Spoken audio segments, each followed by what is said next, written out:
vuelto. Muy bien, saludos a todos. Buenas tardes, buenas noches, buenos días, dependiendo de cuándo nos escuches. Recuerda que estamos en tu canal de YouTube, Yo la veo con veneno.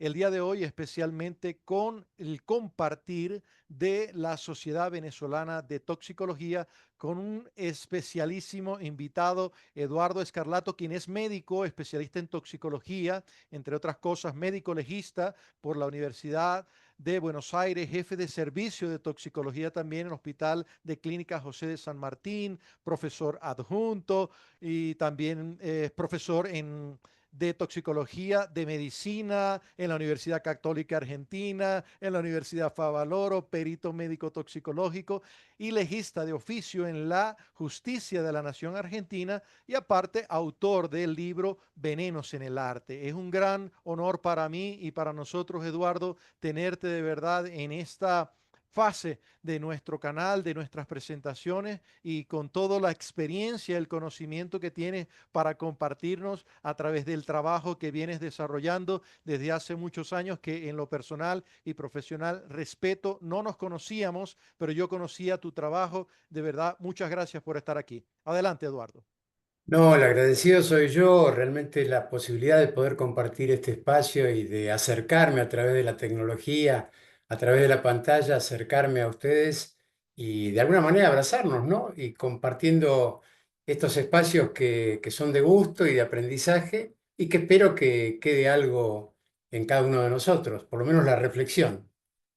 Excelente ahí, así es, y estoy seguro que va a ser de muchísimo provecho para todos los que estamos aquí en vivo y los que nos vean luego próximamente en el canal.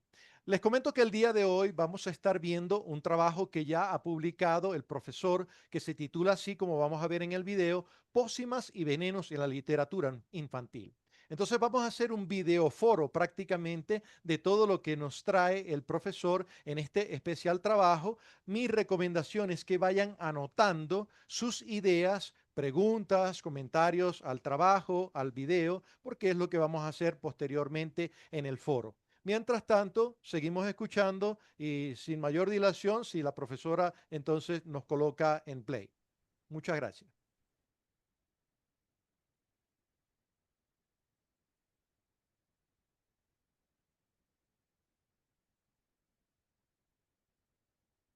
No, no se escucha, profesora Yolángel.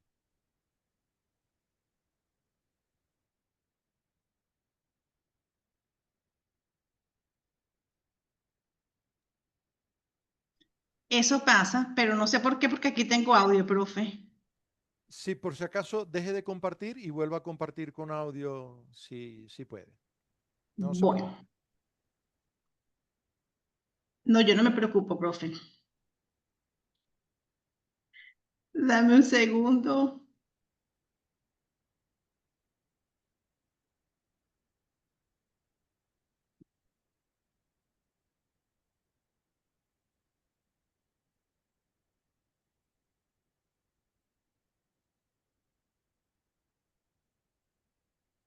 ¿Se está compartiendo allí, profe?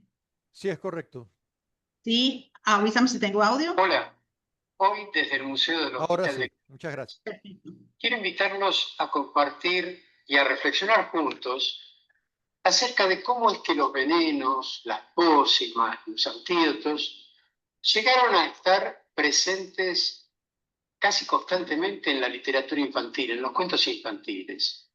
Y para ello los quiero invitar a que reflexionemos juntos acerca de este tema. En realidad, todos los relatos, todos los cuentos nos han llegado por diversas vías a la cultura de cada uno de nosotros. Podemos entender de que en lo que hace a la mitología y que dio lugar a las religiones, los venenos estuvieron presentes. Los dioses fueron víctimas muchas veces de veneno y fueron artífices en el uso de los mismos. Fíjense ustedes acá en este friso griego, encontramos a Deméter junto a su hija Perséfone en la develación de los misterios de Eleusis, unos misterios del templo eleusino, en donde, como podemos ver, lo que están transmitiéndose, lo que están intercambiando son hongos alucinógenos que se utilizaban en estas pócimas. Pero también tenemos relatos históricos. la historia nos ha contado cómo el ser humano ha usado y ha padecido los venenos. Y como ejemplo, por ejemplo, tenemos la muerte de Cleopatra. En este caso, la pintura de Rixens, uno de los tantos artistas que nos mostraron esta muerte, este suicidio, ya que Cleopatra, una vez que es tomada prisionera por los romanos, antes de verse vencida, prefiere suicidarse, y para ello utiliza el veneno de una áspid. Desde la toxicología hoy entendemos que, sabiendo el tipo de veneno neurotóxico que tienen estas serpientes, tranquilamente podemos avisorar cómo fueron los últimos momentos de Cleopatra, cómo fue su muerte. Y el tercer tipo de relato que tenemos es el relato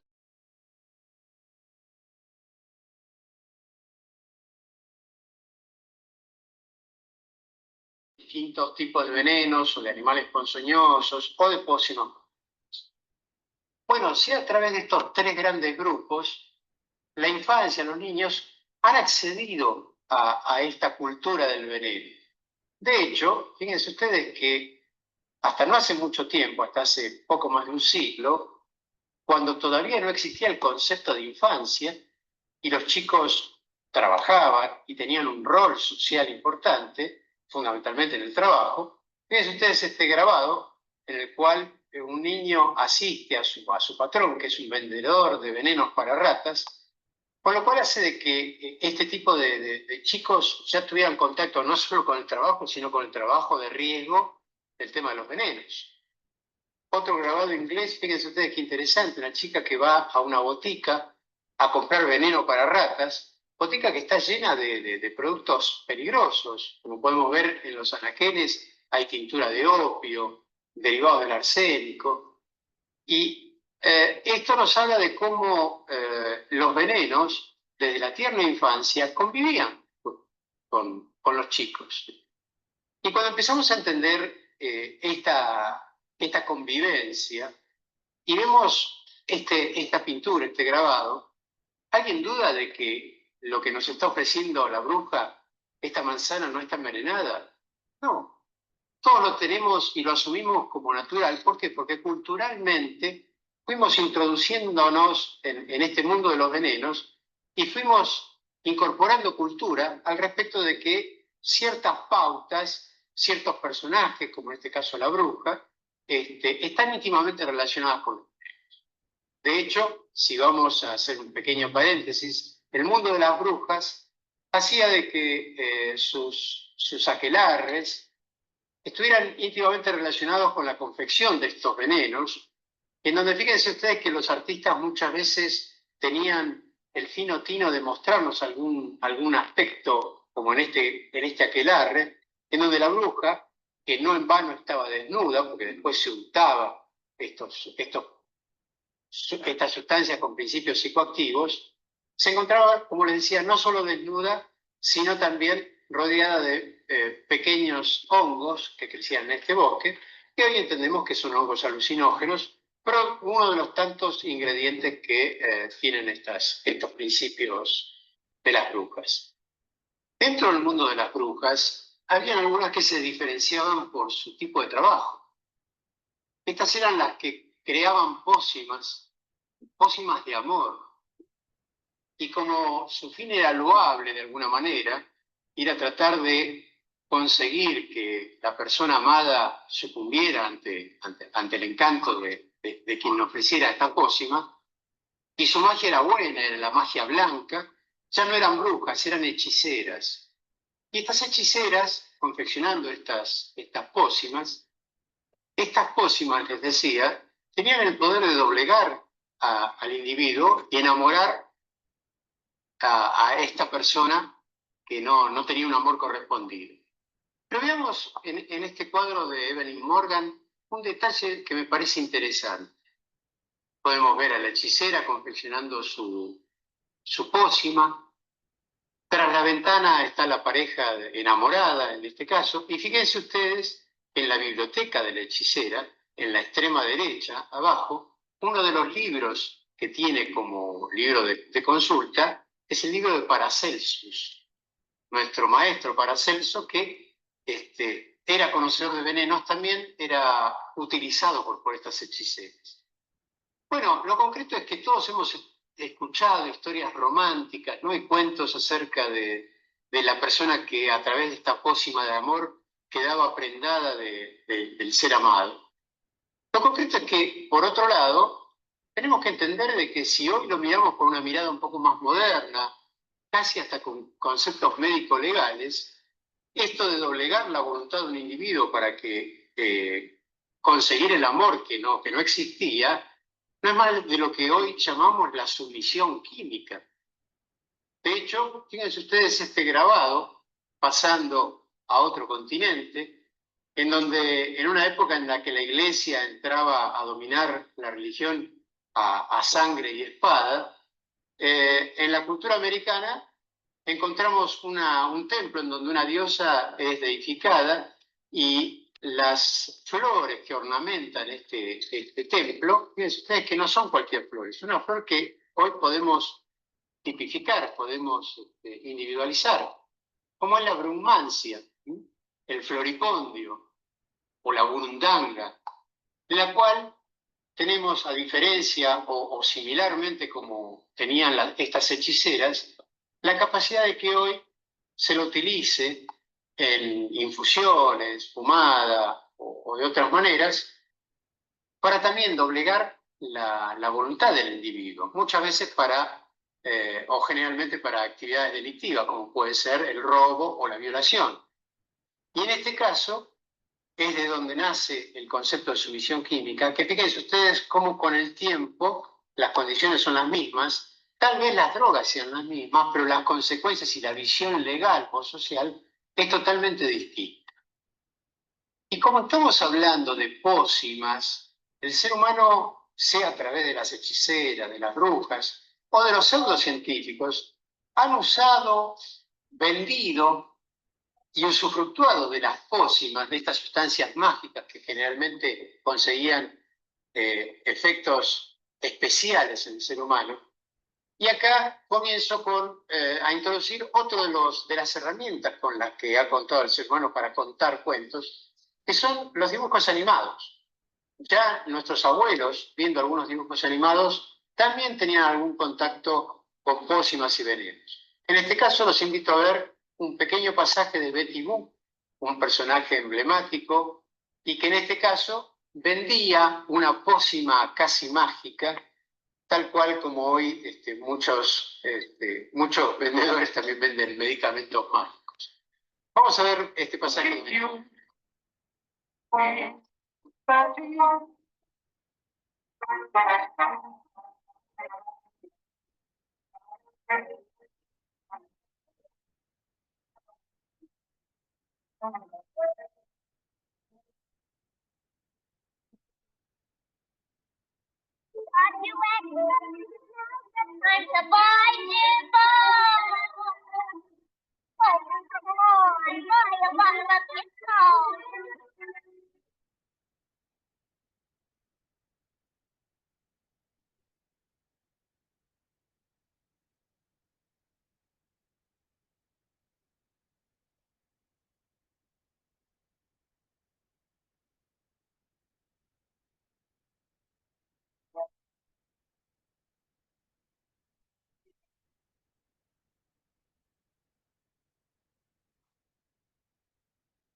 You'd be out of place in your own hometown when you walk down that avenue.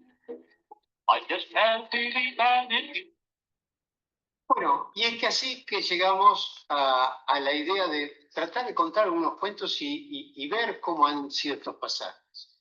Todos estos cuentos tienen en el Había una vez, el comienzo de la mayoría de los cuentos, una forma de relato que nace en un momento particular. En este caso, el Había una vez es casi un invento de Charles Perrault, uno de los grandes contadores de cuentos infantiles, que en el siglo XVII lo incorpora en un cuento que es Piel de Asno, y a partir de ahí los relatos pasan a ser de alguna manera manteniendo una estructura bastante particular. Y en esa estructura muchas veces es donde aparece el veneno o la pócima.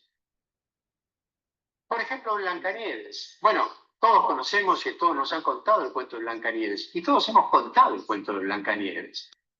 Este personaje, que es una recopilación de los hermanos Grimm, grandes recopiladores de cuentos europeos, quienes a su vez recopilan estos cuentos de una vieja narradora alemana que se llamaba Dorothea Wichelmann, y que de alguna manera ellos rescatan estos cuentos muy antiguos europeos. Bueno, el caso de Blancanieves nosotros lo conocemos fundamentalmente a través de la versión que hace Walt Disney, en donde acá vemos dos pasajes clásicos. Uno, la intención de la bruja de matar a Blancanieves a través de una manzana envenenada, y la otra, la pócima, en este caso de amor, que es el beso que va a sacar de este estado de narcosis, de este estado de muerte aparente, a través de un enamoramiento medio necrofílico que tiene el príncipe, que se enamora de una casi muerta y que su beso puede romper este hechizo. Bueno, Blancanieves sabemos que vive con los 7 enanitos, que en realidad en los cuentos más antiguos los enanitos eran niños, porque los niños, como se ve en este grabado, eran trabajadores de la industria minera, que por su pequeño tamaño podían entrar en los socavones de las minas, pero que después la literatura y el arte lo trastocaron en enanos, de los cuales hay muchos grabados artísticos. Personalmente me quedo con que es de un pintor alemán, Victor Müller, que en realidad es más fidedigno, ¿no es cierto? Pinta a Blancanieves con los 7 enanos y como tales los pinta como enanos acondroplásicos, bien característicamente de enanos. Bueno, una pintora contemporánea, Paula Rago, nos muestra una Blancanieves un poco más erotizada, tal vez, y que me parece interesante porque en esta muerte de Blancanieves, más que por el veneno de esta manzana envenenada, parece más necesitada de una maniobra de Heimlich, ¿no? Y parece más atragantada que envenenada. Pero bueno, una nota de color sobre esta historia de Blancanieves. Que lo que sí me parece interesante es que en el relato original, Blancanieves, la bruja, mejor dicho, intenta matar en varias oportunidades a Blancanieves, y en varias de ellas a través de un veneno. En este caso, por ejemplo, la bruja se disfraza de vendedora de peinetas, y a través de la intención de querer venderle una peineta y de tratar de peinarla, fíjense ustedes que ya está presente el concepto de la vía transdérmica o percutánea acerca de cómo un veneno, en este caso una peineta, puede ser absorbido pasivamente a través de la piel o traumáticamente a través del clavado de la peineta. Otro cuento también me parece emblemático es el del príncipe Ran. En este caso, la princesa que está jugando con una bola de oro, cera de oro, se le cae en un estanque, y ante esta pérdida aparece una rana que se ofrece a rescatarle esta esfera de oro, a cambio siempre de algo, a cambio de que ella se case con él. Bueno, la princesa accede inocentemente, pero una vez que la rana rescató esta bola, quiere exigir que se cumpla la promesa. El relato nos cuenta de que una vez llevado esta diatriba a su padre, al rey, el rey, que parece ser que era una persona honrosa, dice que hay que cumplir la palabra empeñada, y la obliga a esta princesa a casarse. Bueno, parece ser que en la noche de bodas la princesa cuando accede a darle un beso a la rana, esta rana se convierte en el famoso príncipe que posteriormente la historia sigue. Lo concreto es que historias de cuentos y de ranas y de pócimas existen desde mucho más antes de que existieran los cuentos. Ya la mitología nos cuenta pócimas relacionadas con las ranas o los sapos. Fíjense ustedes este cuadro de Medea, una mala bruja, digamos, de la mitología, que enamorada de Jasón en su viaje en la nave Argos y con sus marineros, los argonautas, tiene varias relaciones con Medea, y en este cuadro nos muestra este pintor, también inglés, Sandys, nos muestra muchos datos toxicológicos curiosos. Fíjense ustedes cómo está confeccionando Medea su pócima. Por un lado, pinta plantas con frutos, con bayas, que no son cualquier planta, que hoy por hoy la podemos tipificar claramente, como se ve acá, y que es la tropa veladona, la cual tiene muchos principios activos, como vamos a ver. Por otro lado, esta pócima utilizaba sapos, ranas, y que también no es cualquier sapo, en este caso es el bufo albianus, el cual tiene una toxina muy potente, la bufotenina, que es un alucinógeno equiparable en sus efectos y en su estructura química al ácido lisérgico. Una nota de color que también tiene esta toxina, la bufotenina, es que también la podemos encontrar en un árbol americano, la nadenantera colubrina, el cebil, con cuyas semillas, históricamente, muchos pueblos americanos la molían y a través de la práctica del rapé, a través de ciertas tablillas para moler estas semillas, se aspiraban y conseguían efectos introductorios a contactarse con los dioses. Una nota interesante es que todas estas tablillas siempre tienen imágenes antroposomorfas, cuerpos de seres humanos con cabezas de animales o viceversa, que nos llaman a la reflexión acerca de los poderes que tienen esta toxina. Bueno, volviendo a las plantas que usaba Medea, la tropa veladona, fíjense ustedes que su nombre también nos dan muchos datos toxicológicos. Atropa viene de Atropos, una de las 3 parcas griegas, Atropos, Laquesis y Cloto. Cloto y Laquesis eran las parcas que hilaban y estiraban el hilo de la vida. Y Atropos, llamada la inflexible, la rígida, era la que cortaba el hilo de la vida. Tan rígida era su estructura. Y hoy entendemos que Atropos viene justamente del principio activo, que es la atropina, la que hoy encontramos en cualquiera de nuestras guardias. Fíjense ustedes cómo venimos desde la farmacobotánica, la mitología, a la medicina actual, siempre con el mismo principio activo.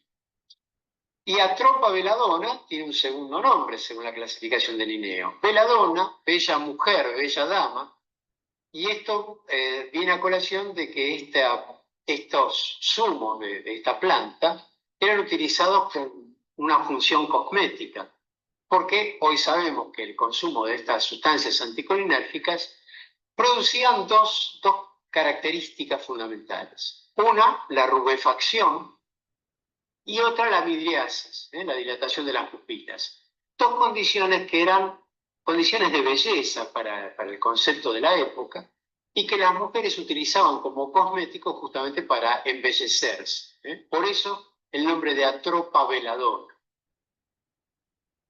Y que en este caso, en este grabado, podemos ver, bueno, no podemos discriminar las pupilas de estas chicas, pero fíjense ustedes la rubefacción que tienen todas ellas que están escuchando la picaresca del Decamerón, contada por un juglar, y no sabemos si esta rubefacción es producto de este erotismo, de estos cuentos, o bien de los principios activos que usaban, en este caso, como cosméticos. Bueno, la bufotenina también ha estado presente en la literatura. Ya Shakespeare cita en alguno de sus textos las características de estos sapos que producían, que tenían como gema, como diamante en su cabeza, este principio activo.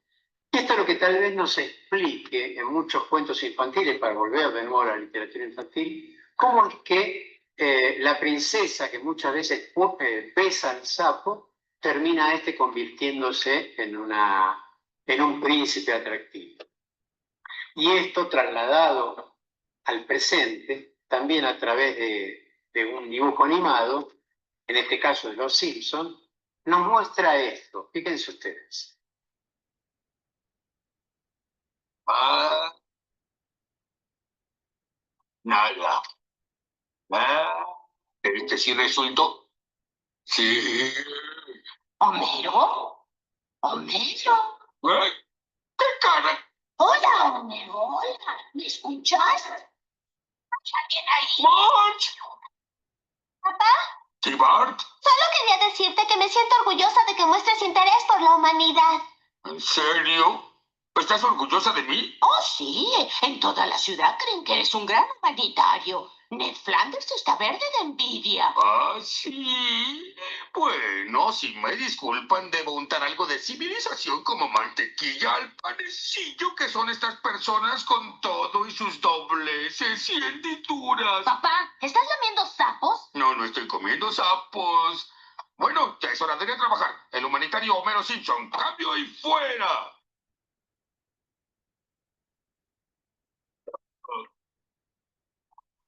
Pero no solo los Simpson nos muestran este contacto con sapos alucinógenos. Un dibujo que me gusta mucho, que es Pinky y Cerebro, esas dos ratas Wistar de laboratorio que intentan dominar el mundo, ya nos mostraron en el capítulo 1 la posibilidad de utilizar esta toxina, la bufotenina, para conseguir su cometido. Fíjense. Cerebro, esta noche. Lo mismo que hacemos todas las noches, Pinky. Tratar de conquistar al mundo. Pinky, cerebro. Pinky, cerebro.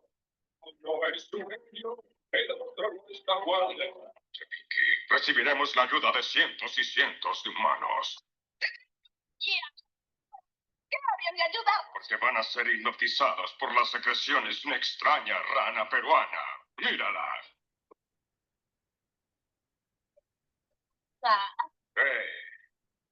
Él produce un fluido hipnótico cargado de péptidos activos.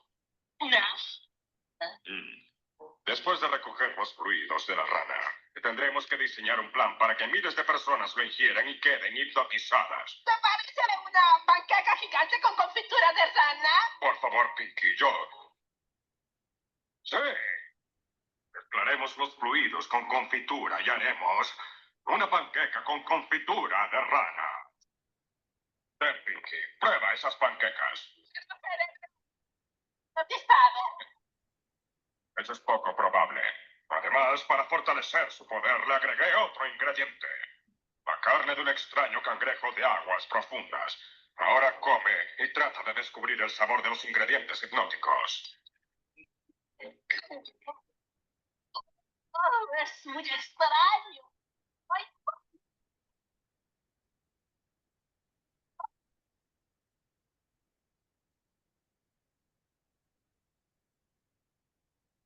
Tenga mucho aceite de residuo.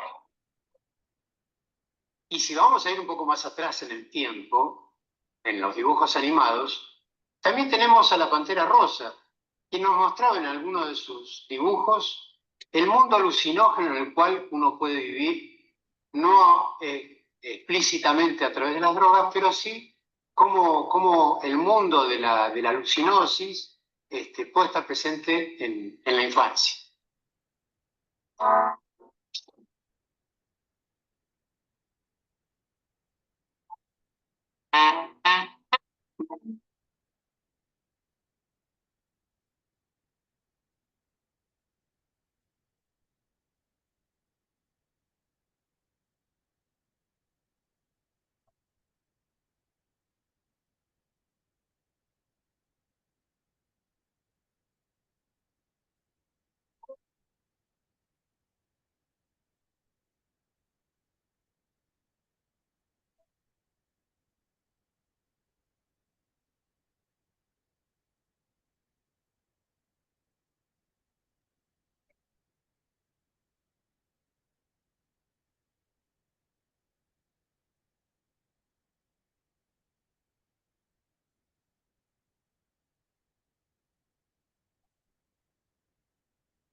Volviendo a los clásicos, otro de los emblemáticos cuentos infantiles es el de la Bella Durmiente del Bosque.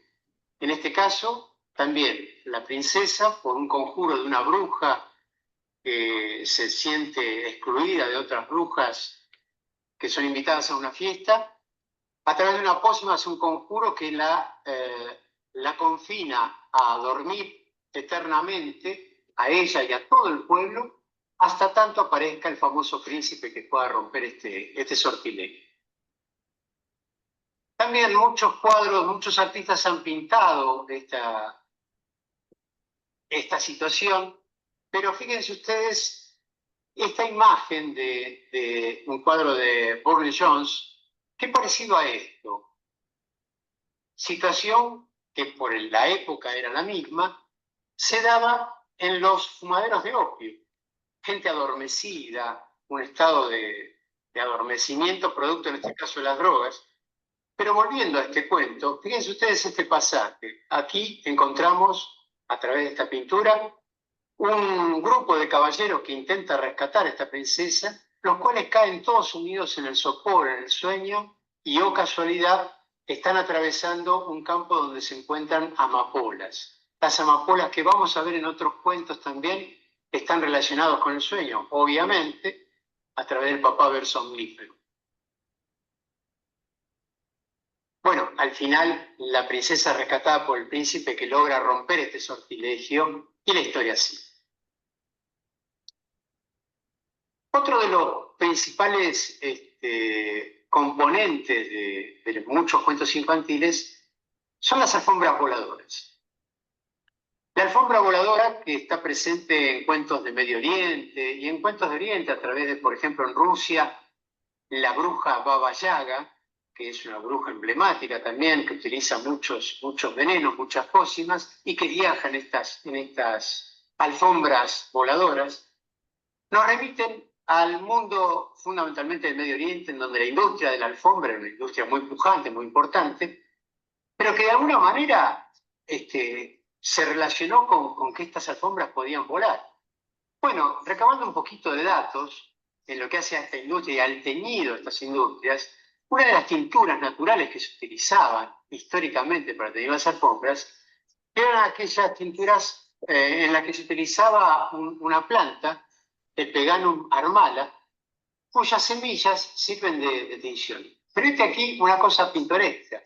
Estas semillas también sirven para hacer infusiones y por tener principios activos, en general relacionados con los IMAO, los inhibidores de la monoaminoxidasa, tienen propiedades alucinógenas. De hecho, es lo que justifica el por qué el uso de las alfombras, mismo hasta para fumar en el narguil, otra herramienta donde hay otro neurodepresor, como pueden ser los derivados del opio, justifica el hecho de que estén presentes estas alfombras voladoras en los distintos cuentos infantiles.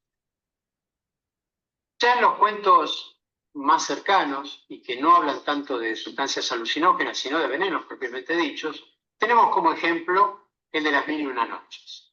En ellas tenemos un cuento, el del rey Yunnan y el médico Ruyan, el cual el rey le pide a su médico que le cuente sus secretos, y como éste se negaba a contar los secretos de su arte, lo condena a ser degollado. Bueno, la venganza de este médico consiste en, antes de morir, decirle que sus pócimas, sus formulaciones, están contenidas en un libro determinado, pero que él no va a poder verlo. Y una vez muerto este médico, el rey consigue el libro, y cuando quiere empezar a hojear este libro, encuentra que sus hojas están pegadas.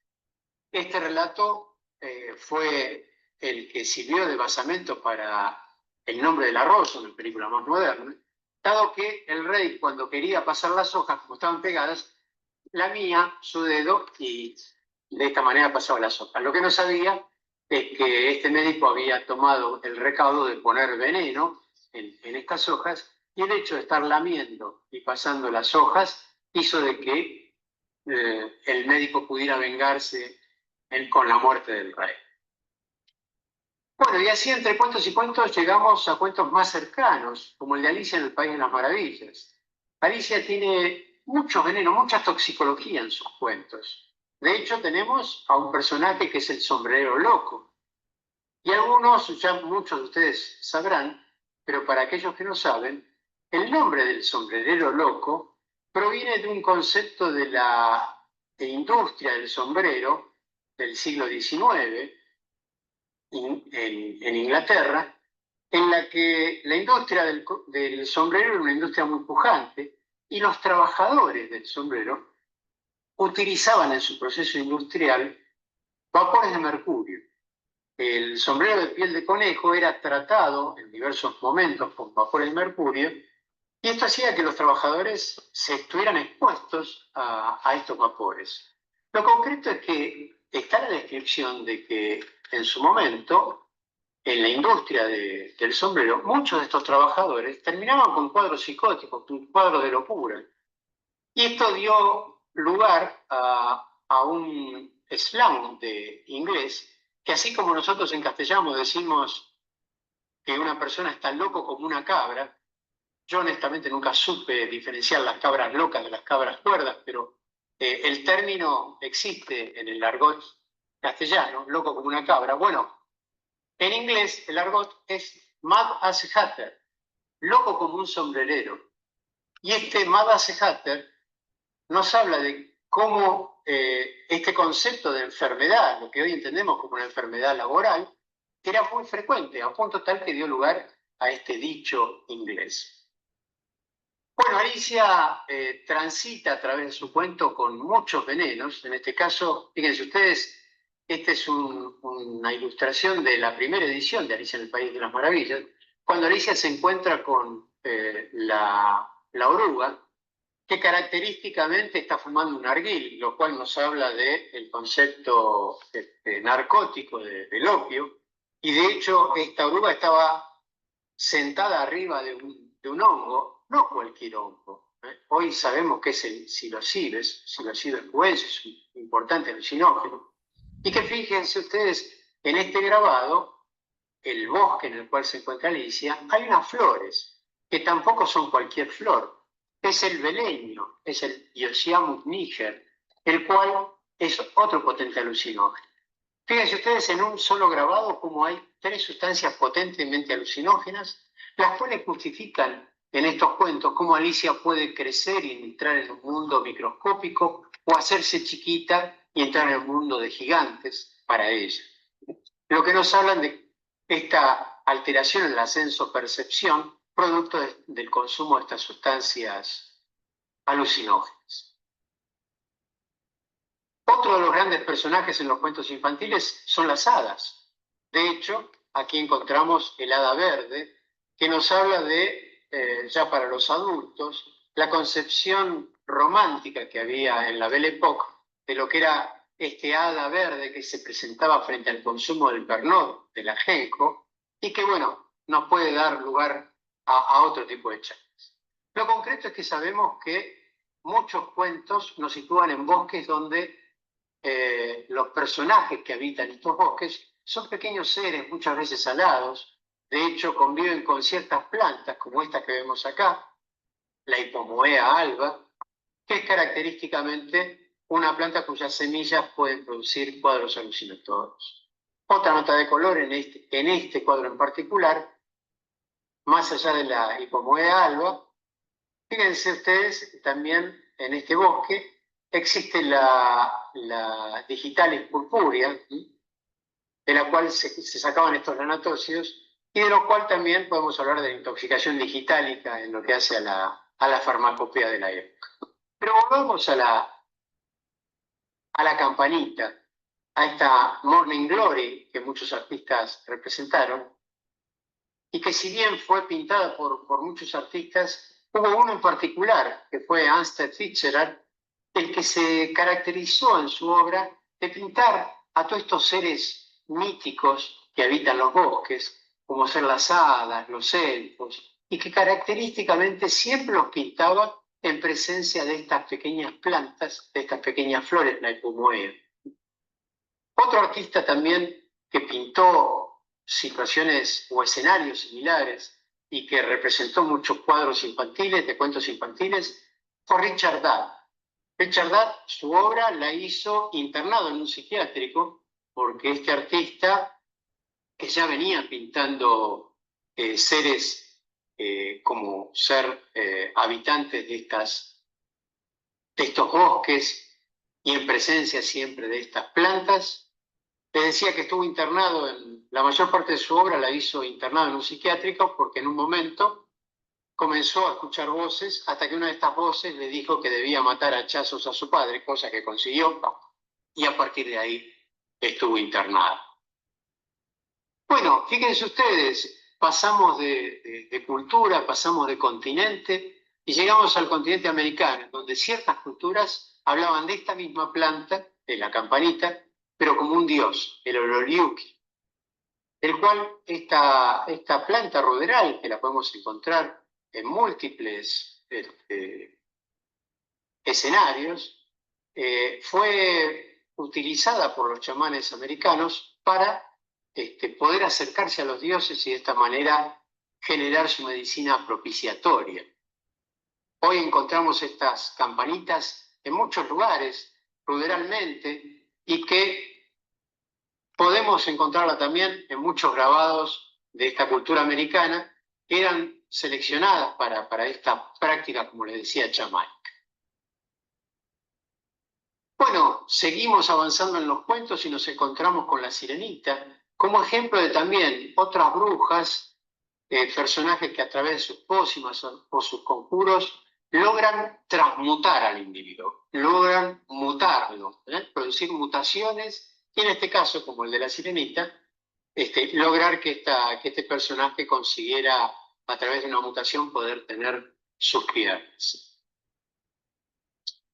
Y es así que llegamos al siglo XX, a través de los cuentos infantiles, como el del Mago de Oz, que en uno de sus pasajes también cuentan que los personajes tienen que pasar por un campo de amapolas, y ahí el león queda sumido en un sueño, y el problema del resto de los personajes era cómo rescatarlos, que para poder acercarse y sacarlos de este campo de amapolas, tienen que ir aguantando la respiración para no poder caer sumidos también en el sueño soporífero y narcótico que estas plantas podían generar.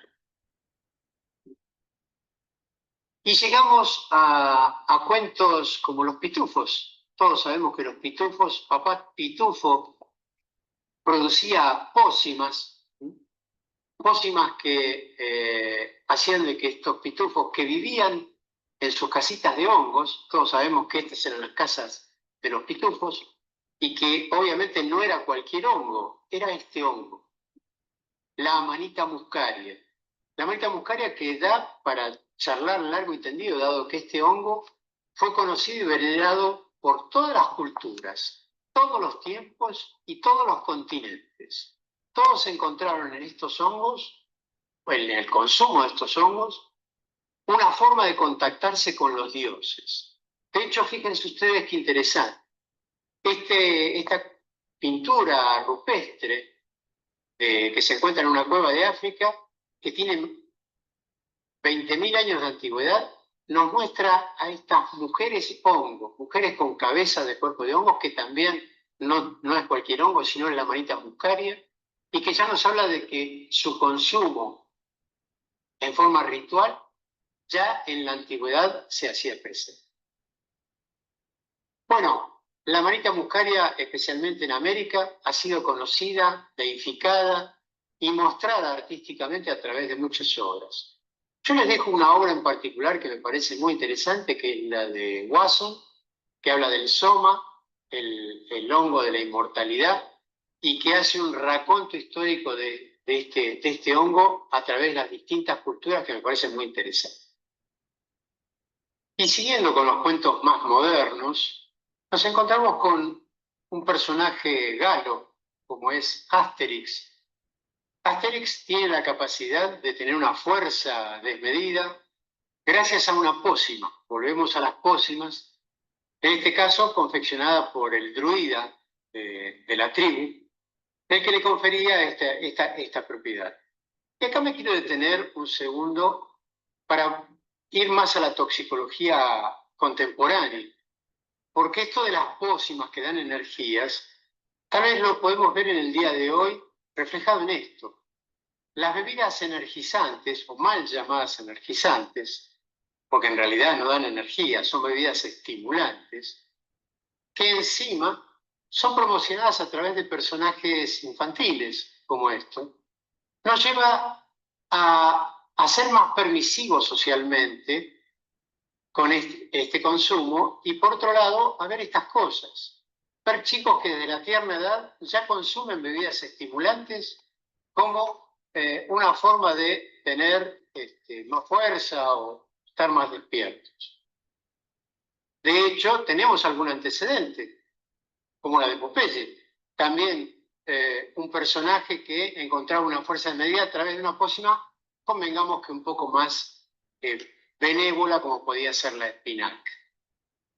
Y entre estas pócimas y todos los alucinógenos que vimos anteriormente, quiero volver de nuevo a un dibujo animado que, si bien es un dibujo para el adulto, tiene acceso a los chicos y que me parece, para reflexionar, interesante, cómo estos mensajes llegan a la infancia a partir de el consumo socialmente cada vez más aceptado de estas sustancias. Fíjense ustedes este personaje.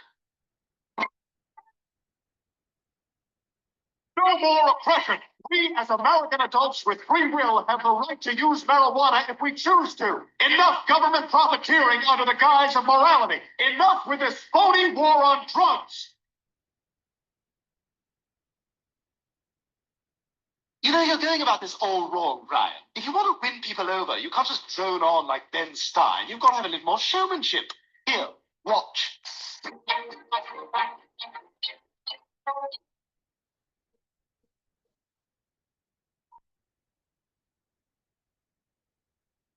Now everybody gather round and listen if you would. When I tell you every person needs a way of feeling good. Every kitty needs a ball of string and every dog a stick. But all you need is a bag of weed to really get a kick. There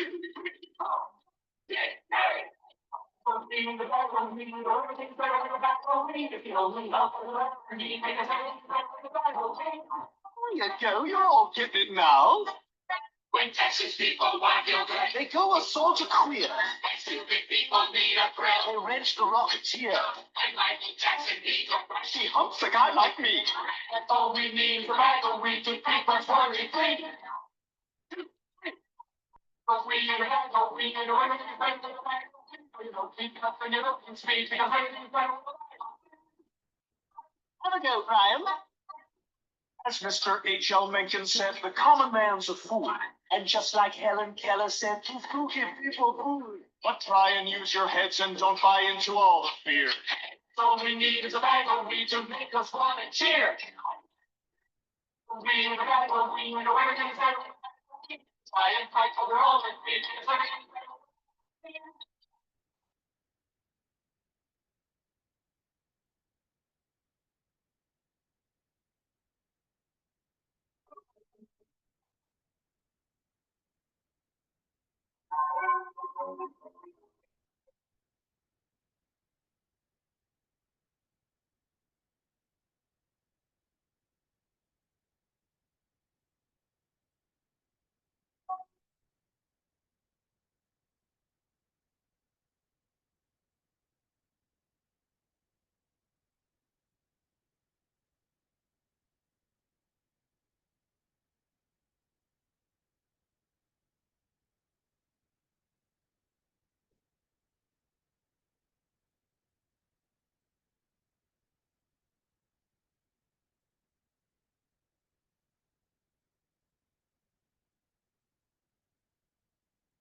Bueno, y siguiendo con la línea de los personajes, como en el caso de Popeye, que dio nacimiento a revistas, entramos en el otro mundo de cuentos, que es el cuento de las revistas, las tiras cómicas. Y entre ellas un personaje antiguo, como era la de Mandrake el Mago. Mandrake el Mago era un personaje que luchaba por el bien, por supuesto, y que, no sé ustedes, yo tardé mucho tiempo y recién de grande me di cuenta que el nombre de Mandrake el Mago, venía de Mandrake, de la mandrágora en inglés. Mandrágora que también se encuentra presente en películas infantiles como la de Harry Potter. Y volviendo a Mandrake, o a Mandrake, el mago, era un personaje que llamativamente en esa época se lo podía ver fumando constantemente, porque bueno, socialmente el hábito de fumar no era algo permisivo ni que fuera censurado en ese aspecto. Pero claro, estamos entrando en el mundo de los personajes de historieta, y qué más que Superman como un personaje con superpoderes, pero que tenía la vulnerabilidad a un tóxico, a una sustancia peligrosa para él, como era la kriptonita. Los venenos también existían para los superhéroes, en este caso la kriptonita. Y de hecho, a través del transcurso de la historia de Superman, encontramos que no solamente había una, sino había distintas kriptonitas.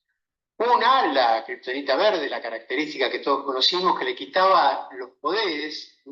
Y que tenía un efecto, podríamos decir, multisistémico en el organismo. Pero había otras kriptonitas, como la kriptonita roja, que generaba alteraciones corporales y que nos puede dar lugar a la especulación acerca de la mutagenicidad o la carcinogenicidad que podían tener estas sustancias.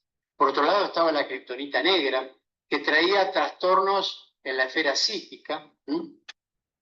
Como la de generar un Superman bueno y un Superman malo. Pero si hay un personaje del cómic que directamente fue escrito por un toxicólogo, es este personaje.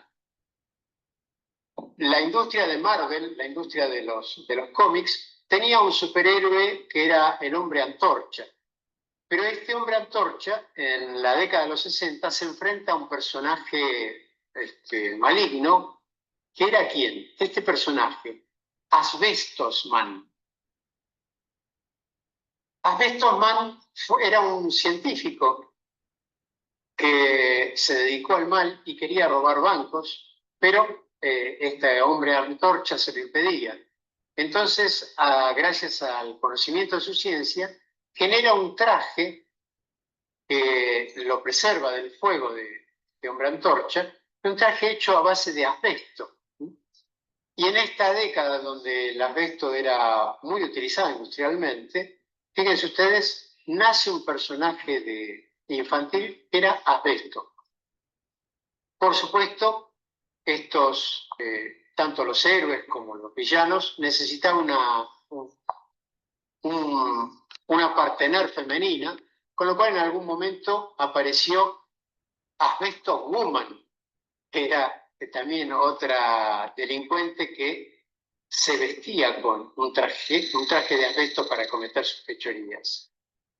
Bueno, lo concreto es que fíjense ustedes, tanto Asbestos Man como la mujer Asbesto estaban representadas y mostradas a través de la inserción del asbesto en un mundo industrial en crecimiento, y que no solamente nos muestra a este personaje en relación a una sustancia peligrosa que la conocemos, sino que fíjense ustedes qué notable.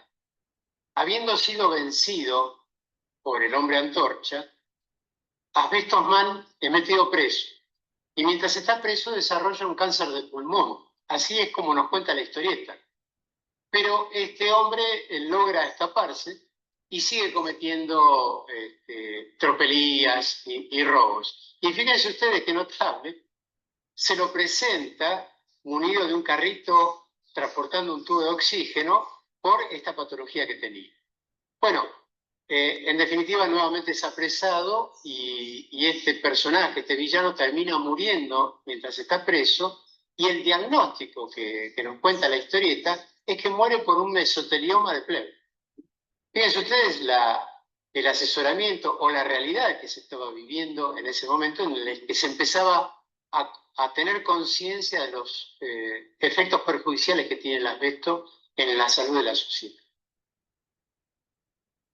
Bueno, y el veneno del cómic tiene al veneno como personaje emblemático en más o en menos en alguna de sus historietas. Para pasar, ya terminando, a un sucedáneo del cómic, que son los mangá orientales que hoy están de moda, quería traer otro personaje como Goku, más nuevo, y que también tiene un contacto con el mundo de los venenos. En este caso, hay varios personajes, como Ranchi, es un personaje femenino que tiene un trastorno bipolar y que en esta afectación, en sus distintas personalidades, ha envenenado a muchos de los personajes a través de intoxicaciones alimentarias.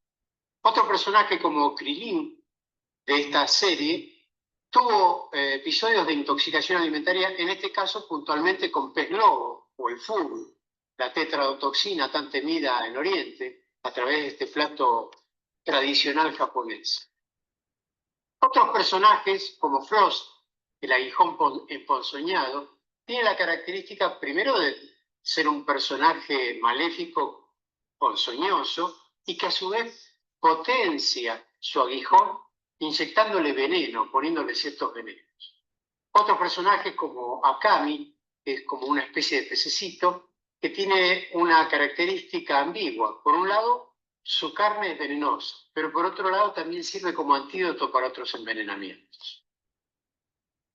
Y para terminar, volviendo a nuestros cuentos infantiles del comienzo, a esta manzana envenenada, quería terminar trayéndoles una poesía que nos habla y nos relaciona la infancia con el veneno de alguna manera, tal vez previendo la intoxicación domiciliaria, la intoxicación hogareña. Y en este caso es una poesía de Campoamor, que dice así, que se las quiero recitar, que dice así: para matar ratones hizo Guzmán algunas confecciones, las que encerradas con rigor tenía en un lugar en el que escrito había: ninguno para cosa mala o buena se llegue hasta la cena. Su mujer Blasa, que con él reñida la mayor parte estaba de su vida, porque según la vecindad pregona, tanto como curiosa era gruñona.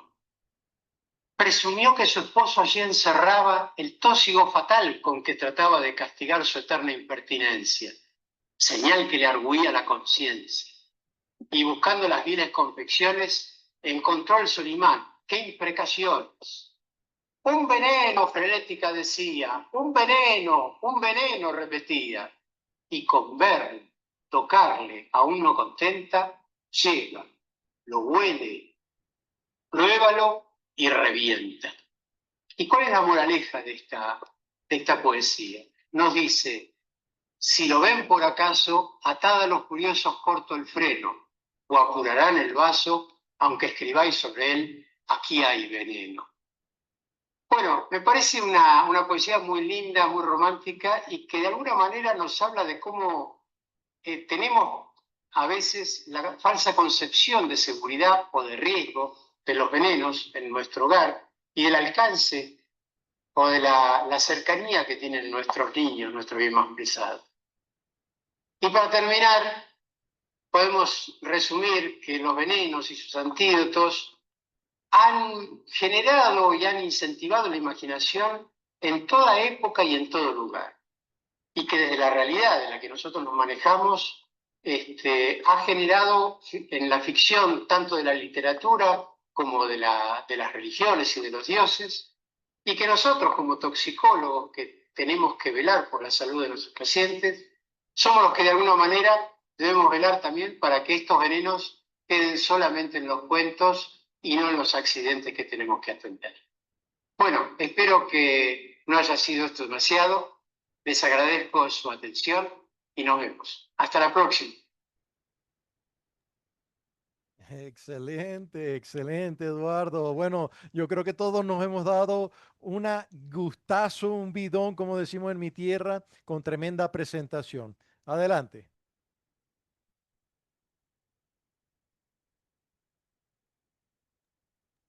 ¿Tienes algunas palabras, Eduardo? Adelante.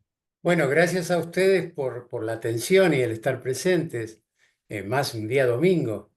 Yo creo que de alguna manera lo que intentamos buscar en esto es eh, concientizarnos nosotros mismos lo que representa el riesgo tan temido, que es el de la intoxicación domiciliaria, en el caso puntual de los niños, ¿no? En donde el acceso al veneno o a la sustancia química peligrosa está muy proclive, ¿no?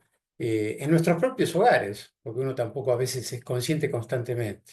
Entonces, a través de estos cuentos uno ha ido recopilando y buscando la forma de tratar de tomar conciencia de esto, ¿no? No sé si ustedes estarán de acuerdo con lo mismo. Correcto. Y si hay alguien que quiera participar, el profesor Camilo, adelante. Gracias. Excelente charla de un gran maestro para entender básicamente cómo la toxicología, como los venenos siempre han existido. Yo a mis estudiantes les mencionaba siempre que la toxicología es tan antigua como la humanidad, en lo bueno y en lo malo, y que por lo menos dos clases o dos ramas de la toxicología siempre han existido.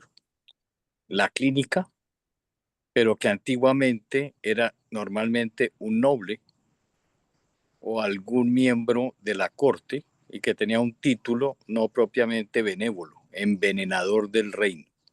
Conocía los efectos de las sustancias tóxicas y potencialmente tóxicas para causar el mal.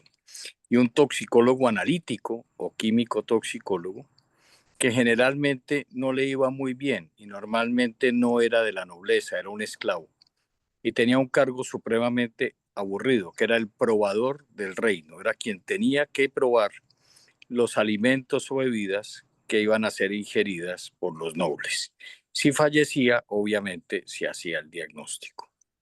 Y me pone a reflexionar toda esta historia de la literatura, hasta dónde ha evolucionado en la crisis global total y a lo que ocurre hoy en día, como lo mencionaba nuestro conferenciante, con los tóxicos y qué responsabilidad tenemos los médicos y en especial los toxicólogos en prevenir que no pase de la literatura a la realidad o de la historia a la realidad. Por último, una anécdota, los papas Borgia, no recuerdo cuántos murieron envenenados por arsénico. La última referencia de gran interrogante fue ya mucho más reciente con Juan Pablo I. Pero en países como el mío, en vez de arsénico, resolvieron usar sales de talio con el mismo objeto. Y los últimos casos los vimos en el año 2001, pero hace 3 meses tuvimos 4 casos con 2 fallecimientos lamentablemente, menores de edad, 2 que logramos sacar, uno muy bien y otra que acaba de ser remitida a neurorehabilitación a Chicago por talio.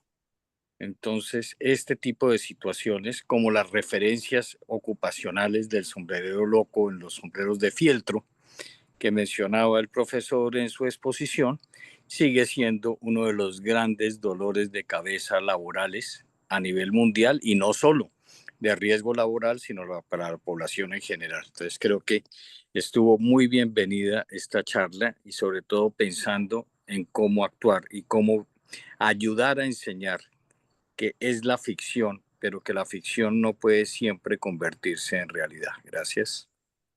Excelente, profesor Uribe. Muchísimas gracias, de verdad. Eduardo.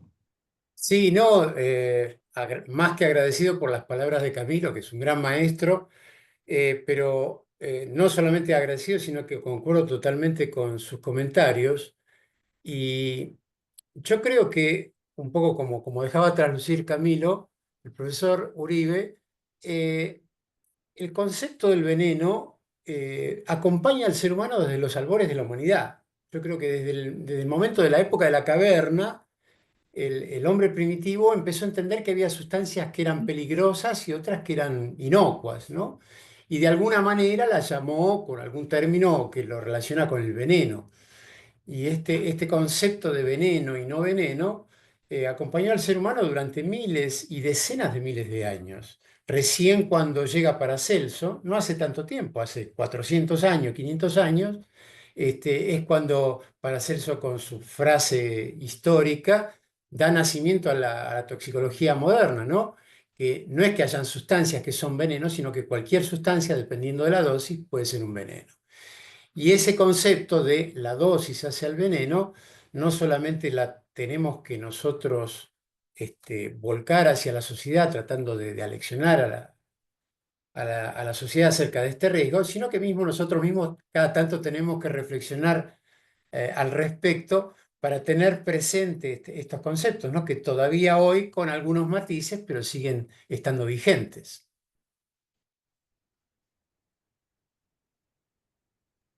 Totalmente correcto. Adelante, profesora. Sí, ¿cómo has visto comiquitas, profesor Escarlato? Es lo que te puedo decir. ¿Cómo tú has visto comiquitas? El Pinky Cerebro. Yo no he visto tanta comiquita como tú, profe. Yo te felicito. Excelente presentación. Muy bien, pero mira que hasta la kriptonita. Esto ha sido un paseo de verdad que bueno. Manzanas, sapos, ranas, flores, alfombras. Dime tú las alfombras. No, profe. Eso es Mira, un trastorno obsesivo compulsivo. tienes muchas felicitaciones. Se han unido, tenemos por allí a la profesora Analía también. Aquí tenemos gente de Uruguay, Argentina, veo uno por allí de México, Venezuela, por supuesto, y todos te felicitan. La Bueno, profesora Sol dice que excelente disertación y cuentos, pero que te faltó uno por aquí, se me escapó. Ah, aquí te preguntan, ¿cuál, profe, que si la ayahuasca es un veneno o una mezcla de plantas. cuál? En la ayahuasca. Ah, sí, claro, claro. No encontré en cuentos tradicionales la ayahuasca, pero sí, tiene un gran historial en lo que hace a los procesos de iniciación, especialmente americanos, y que hoy están de moda, ¿no? Porque así como Camilo planteaba de los accidentes y los homicidios y los suicidios con venenos, también hay modas, ¿no? En donde cada tóxico, cada veneno tiene una moda preponderante. Y hoy tal vez estos ritos de iniciación con ayahuasca, que no hago un juicio de valor al respecto, pero que sí están dejados de lado en cuanto a los riesgos que esto implica, ¿no? Que no son sustancias inocuas, a veces han habido casos hasta fatales, ¿no? Al respecto. Ese tema lo tendremos pronto. Muchísimas felicitaciones. ¿Alguna otra pregunta o algún otro comentario? Se me ocurre decirles que a aquellos que les pareció interesante la temática, si quieren, pueden hurgar dentro de Facebook. Nosotros hemos creado una página que se llama Venenos en el Arte, en donde mostramos cuadros clásicos o esculturas, en donde el artista muchas veces consciente u otras veces inconscientemente ha plasmado en su obra historias o fantasías relacionadas con algún veneno. Entonces, si algún interesado quiere, puede entrar en Facebook en Venenos en el Arte y ahí van a encontrar una serie bastante larga de historias y de cuentos relacionados con venenos y arte. Así es. Bueno, gracias a todos por nos haber acompañado hoy en esta tarde, una tarde muy interesante, diferente. Nos vemos, Dios mediante, en el siguiente mes. El siguiente mes, a ver con qué temas venimos por allí. Un placer haberlo tenido aquí, profesor Escarlato, y a Gracias, todos, Eduardo. a No, todos muchas gracias a usted.